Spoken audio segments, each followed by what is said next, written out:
come home? It is small, but it is something. Everyone starts from somewhere. When come home? Because the problem is the foundation. You know the kind of cement I'm using in this foundation? I guarantee you even my grandchildren will come and find this house. Muzaffaru, the day I decide to build, in fact, I will import the foundation into the country. By the way, your security lights, they are very small. Me, when I build my house, I will put a motion sensor. As you can see the living room, I managed to bring in some tiles. And I told you, when I build my house, I get tiles from Italy raw, bring them here, original. This nonsense of having one TV. Me! Some people talk about building houses. Others build them. Do you have land? I am working on it. You buy your buy today and get the job done. Strong, reliable, available at hardware shops countrywide. Yes. It hasn't been easy at all. I know. But with your buy, chiba chibwa. So you buy, your buy. Makerere Institute for Social Development, a certified institution for higher learning, invites applicants for certificates and diploma courses like accounting and finance, procurement, journalism, tailoring and fashion design, with many other skills-tailored courses. Our institution is compliant. First of all, it is recognized by National Council for Higher Education. We are certified. The registration number is UBB 187. Tested and tried since 1995, Makerere Institute for Social Development is your solution when it comes to quality education. You may apply for January, May, August intakes. Find us along Sir Apollo Kagwa Road, opposite Makerere University Sports Ground. Our tuition is affordable with a state-of-art facilities. Early birds stand a chance to grab themselves bursaries. MISD or Makerere Institute for Social Development, facilitating your career.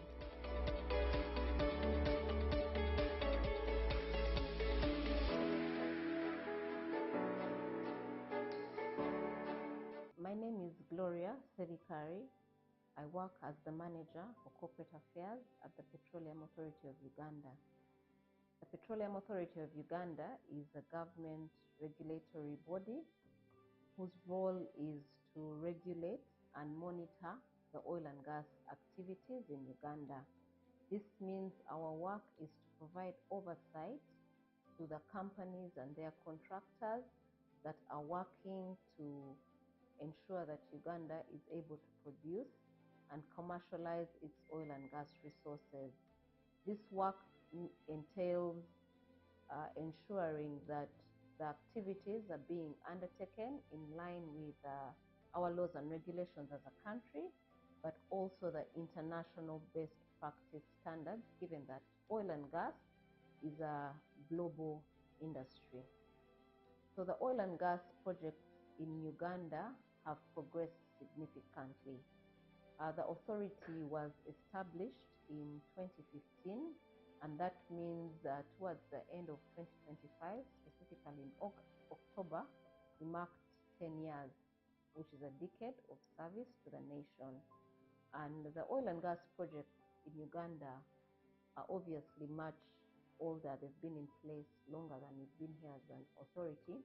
But over the last 10 years, we've seen significant progress in terms of Uganda's journey to start commercial production and ensure that the resources create value for the country.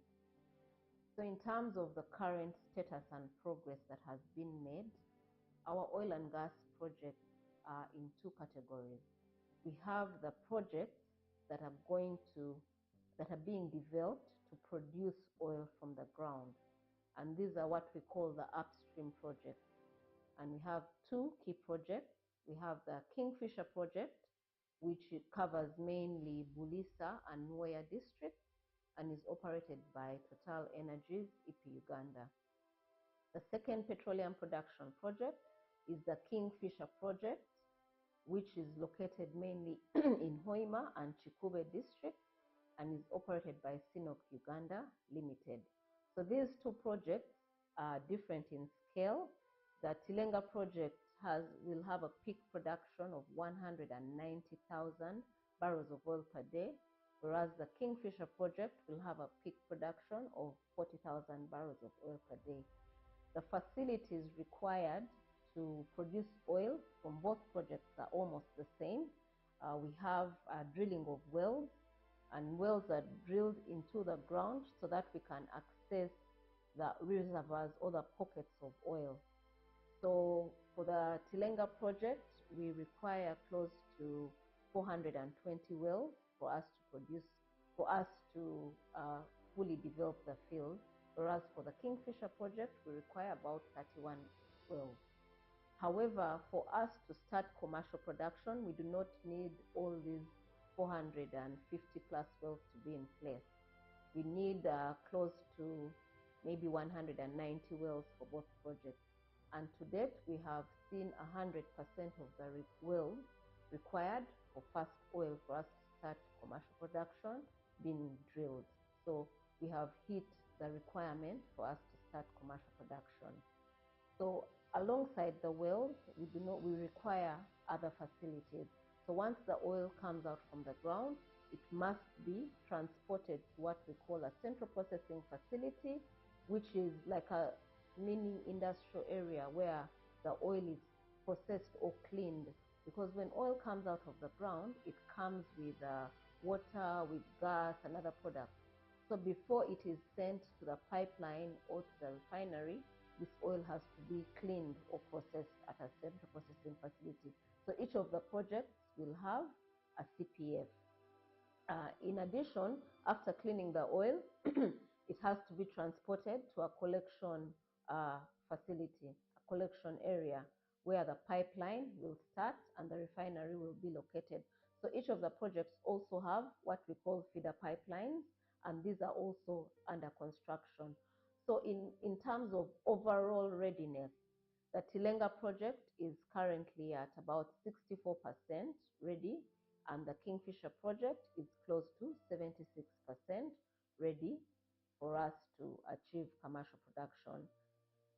So besides the two projects for production of oil, we also have two projects to commercialize or sell the oil in simple terms. The first project is the East African Crude Oil Pipeline. So when the oil is transported from Bulisa and Chikuve, it will be transported to Hoima, where the East African Crude Oil Pipeline starts. So the East African Crude Oil Pipeline is 1,443 kilometers, running from Hoima in Uganda to Tanga in Tanzania, where the oil will be exported. So a lot of work has also gone to construct the pipeline. By the end of January, all the required pipes for us to have the 300 or so kilometers of the pipeline in Uganda have been received in the country. And in addition to that, welding works have gone on. We have over 200 kilometers of pipeline that have been fully welded in Uganda, and also a significant batch in Tanzania.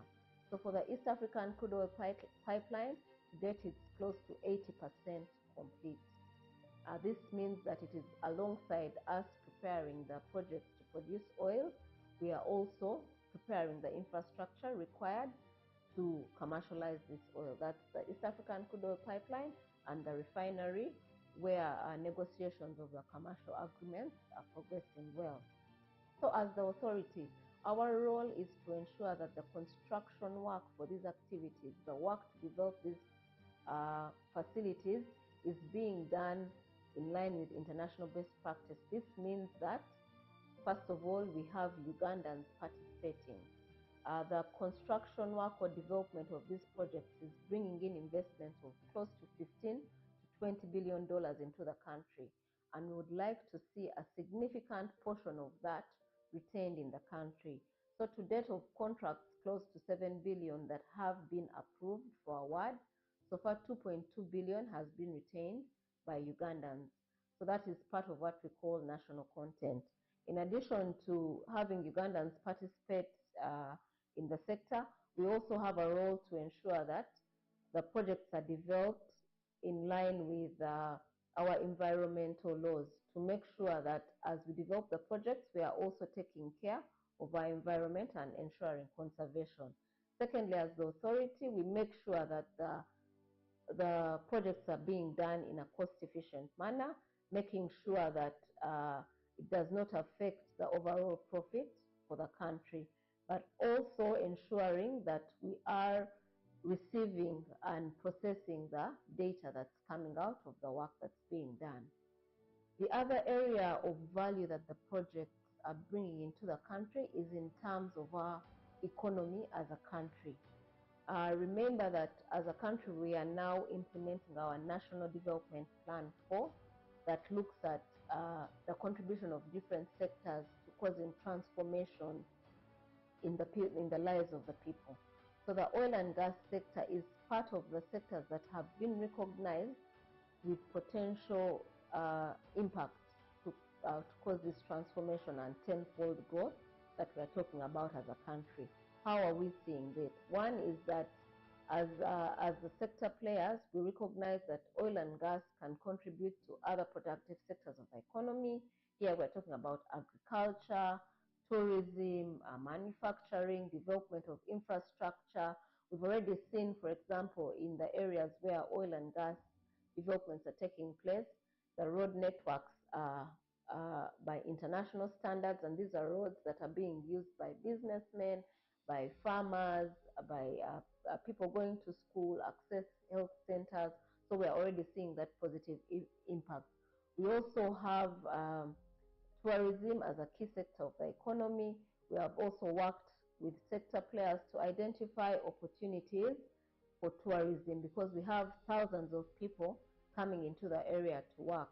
And so we have worked with the different sectors, hospitality, to make sure that the hotels and the entertainment in these areas is up to scratch so that we see a multiplier effect. The education sector is also benefiting because now we have institutes like Uganda Petroleum Institute Chigumba that are offering internationally certifiable skills, meaning that the people working in the sector, the people being trained, can use these skills even beyond the oil and gas projects. So for us, it's important that we are getting these benefits even before we start commercial production. And then also as a country, we are earning revenue. We're already earning revenue through both tax and non-tax revenue. To date, I think from 2009 to 2024, as a country, we've earned close to 3.9 trillion shillings in different revenues. That's fees, bonuses, taxes that are paid by the different players in the industry. But even importantly, when we start commercial production, which is expected by the end of 2026, as a country, we'll be earning between 1.5 maybe to 2.5 billion US dollars annually from the sale of crude oil, and that will depend on the crude oil prices. So in summary, what we can say is that the oil and gas sector, even before we have started commercial production, is already having a significant impact on our economy as a country because we are seeing the benefits here. We are seeing Ugandans actively participating. We are seeing people getting jobs and the like. So that is important for us as a country. And then when we talk about our energy mix as a country, we know that we all need energy for lighting, for cooking, for production. And as a developing country, we have largely relied on biomass, especially for cooking, also for lighting, as the main source of energy. So the oil and gas sector is also poised to make a contribution by improving our energy mix on firewood by providing an alternative through gas, because oil is produced with gas, and part of the gas will be processed into what we call LPG, liquefied petroleum gas, commonly referred to as the cooking gas, the gas we use every day in our homes. And so this will help us reduce reliance on biomass and firewood, but also uplift our energy mix as a country. Good evening, viewers. My name is Polycarp Musinguzi. I serve at the Petroleum Authority of Uganda as the Senior Social Affairs Officer in the Directorate of Environment, Health and Safety. This evening, I would like to share with you some insights regarding the progress of the oil and gas facilities in Uganda, but specifically addressing myself to the measures that have been put in place to protect the environment, but also to ensure that as the activities, as the projects are being developed, we also have equal consideration for the rights and well-being of the affected communities, as well as the environment. The Petroleum Authority of Uganda, as part of its mandate to monitor the sector, has authored the second edition of the Socio-Economic Benefits Report, and I think it's available on the institution's website for downloading. This report details some of the significant achievements or benefits that have been registered in the oil and gas sector, and I will go over them under different thematic areas. The first benefit that we are happy to report as an authority is in the area of employment or jobs. Between 2017, which we take as our baseline year when we started collecting this information, over 16,375 jobs have been registered in the oil and gas sector. And of this, a significant proportion, about 14,600 or so jobs, have directly gone to Ugandan people. In addition, we also interest ourselves in tracking the participation of people from the host communities, and I can state that about 35%, which is about 5,600 jobs, have been taken by people from the host communities. And when we talk about host communities, we talk about the areas where, as my colleague rightly stated, where the oil is being developed. These are the areas of Hoima, Burisa, Chikuben, Pakwach, plus also the 10 ECOP districts. The second aspect I wish to really emphasize in terms of benefits is in what we call supply chain opportunities, or opportunities that accrue from the provision of goods and services. Many of you will recall that in February 2022, the joint venture partners announced the final investment decision, which unlocked investment of between 15 to 20 billion US dollars. That is a significant amount of money into this economy. So as a result of that and the work that is going into developing the facilities and infrastructure needed to provide to produce oil, we have seen procurements, about 5,600 procurements worth about 5.3 billion US dollars executed. Now, of that, about 86%, which translates to roughly 2.3 billion US dollars, have been awarded to companies or entities that are solely owned by Ugandans. But also, there is another category that we track, which is what we call joint ventures. Joint ventures are like sort of partnerships between Ugandan enterprises, but also alongside an international player that has more experience and capacity. So the amount of contracts that have been awarded to joint ventures is about 300 million US dollars. We go deeper and further by also tracking that benefit at the community level. So we have about 33 million US dollars that has been awarded, worth of contracts that have been awarded to companies from the host communities that I talked about. The third aspect in terms of benefits is in terms of skilling, training and skilling.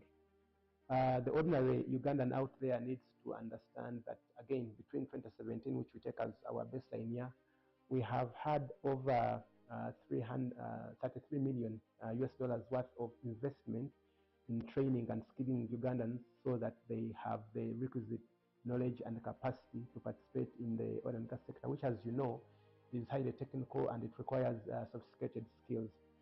In terms of the numbers of Ugandans that have been trained, we're talking about over 140,000. These are ordinary Ugandans, civil servants, but also contractors and subcontractors in these oil and gas projects. Away from that, maybe even before I leave skilling, the other aspect is that these licensed companies, as part of their corporate social responsibility initiatives, also provide scholarships to Ugandans, specifically at O level and A level.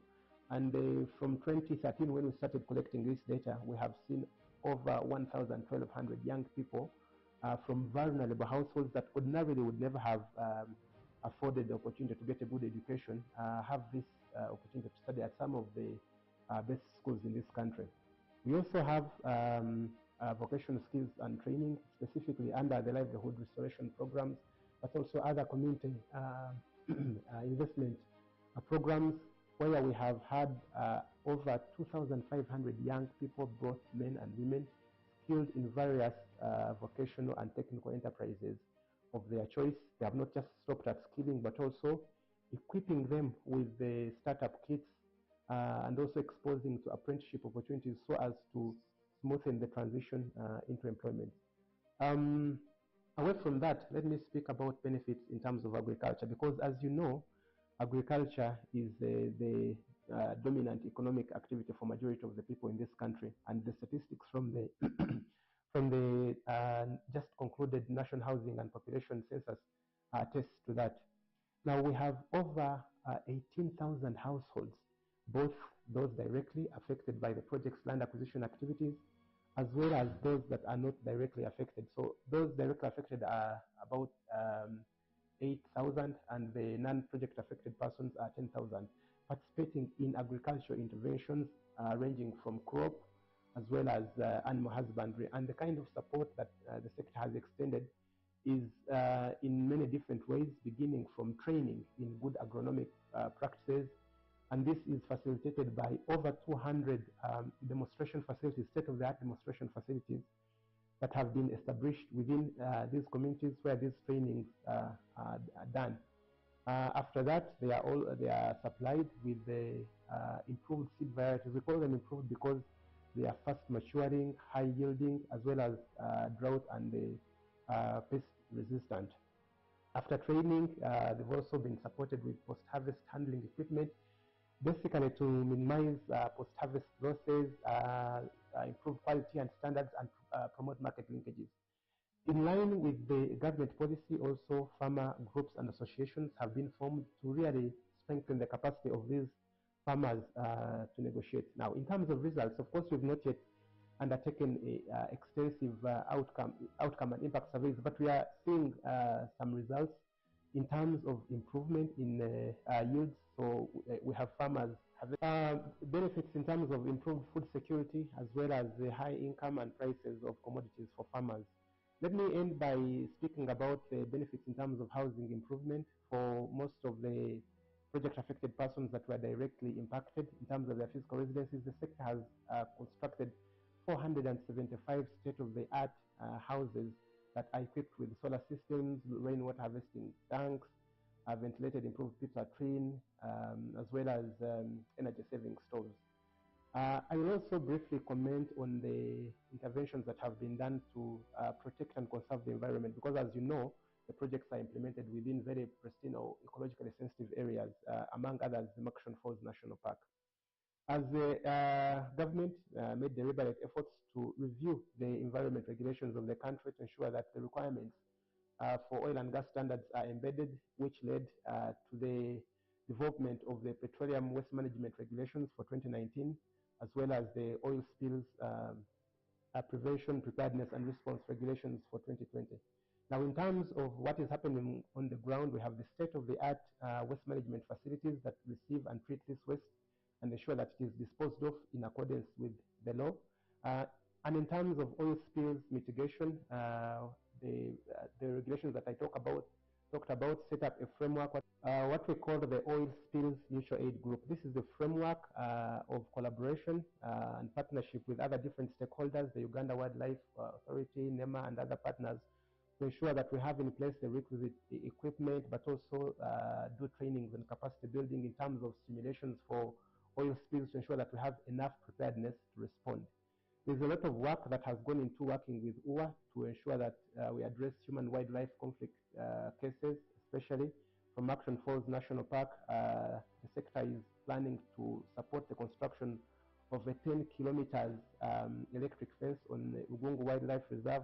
There's also a lot of work in terms of supporting alternative livelihoods for people that neighbor the parks. So in summary, we can say that the oil and gas activities are progressing smoothly. There has been a lot of information from different individuals and groups for whatever reasons, but the fact is that these activities are coexisting to the best extent possible with people and with the environment. We invite the public to seek the right information, to collaborate with us. We will continue to regulate effectively, ensure that the grievance mechanisms are available, they are functional. We will engage and ensure that all the mitigation measures for the identified environment and social impacts are implemented effectively. Thank you very much. The Lens program on UBC TV is proudly brought to you by Mustafa, welcome home. It is small, but it is something. Everyone starts from somewhere. Welcome home. The problem is the foundation. Do you know the kind of cement I'm using in this foundation? I guarantee you even my grandchildren will come and find this house. Muzafaru, the day I decide to build, in fact, I will import the foundation into the country. By the way, your security lights, they are very small. Me, when I